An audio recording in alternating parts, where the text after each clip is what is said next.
više elektroničkog nasilja među djecom i nad njima. Kako ga prepoznati i što učiniti? Evo, mi smo krenuli snimati, vi možete polako početi. Dajte si vremena. Evo, izvolite. Dakle, zbog svoje kćeri, ali i zbog druge djece, odlučila sam javno ispričati svim roditeljima što se dogodilo s mojim kćerkom. Kao roditelj osjećam da sam podbacila i imam grižnju savjesti. I krivnju. Jer nisam na vrijeme primijetila što se događa. Klasična priča, previše posla, premalo kod kuće, prezauzeta.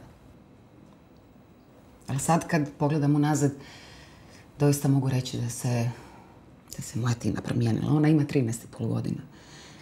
Inače, potpuno normalno, veselo dijete. Ali je postala nekako čudna.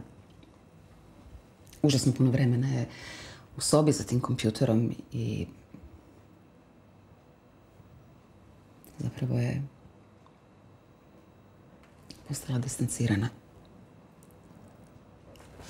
Kad sam shvatila što se događa, već je naravno bilo prekasno. A kako je to sve počelo?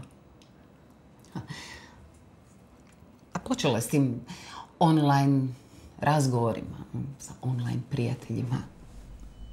Tina je dala tim online prijateljima svoje informacije, svoje osobne podatke, pristup svojim fotografijama. Zapravo se radilo o odraslim ljudima. Nisu bili vršnjaci. Su bili odrasli ljudi koji su je očito poznavali od prije. I koji su je iskoristili. Ne samo da im je dala svoje osobne podatke, svoje fotografije, svoje selfije, nego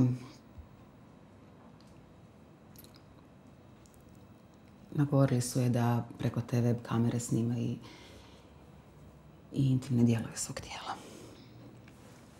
A kako je Tina sad?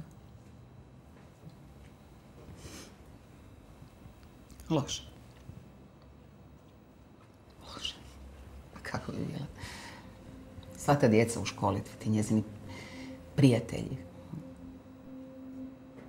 Ismijavaju ju, izbjegavaju. Sve se to vrlo brzo našlo na tim njihovim društvenim mrežama, na internetu. Svi se znaju razumijeti. Jedina mi je satisfakcija to što ih je policija otkrila. Radi se o slučaju elektroničkog nasilja pod nazivom grooming. Odnosno, to je proces tijekom kojeg se djecu mami i s njima manipulira nastojeći izgraditi odnos nakon kojeg slijedi seksualno zlostavljanje.